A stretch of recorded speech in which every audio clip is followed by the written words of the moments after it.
চোখের সামনে মানে একটা সেকেন্ডের ভিতরে 500-1000 টাকা এক মাইরে শেষ হয়ে যায়।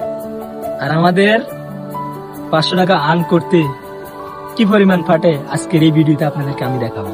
আর অতএব আপনাদেরকে আমি সালাম দিতে গেছি। সবাইকে আসসালামু আলাইকুম।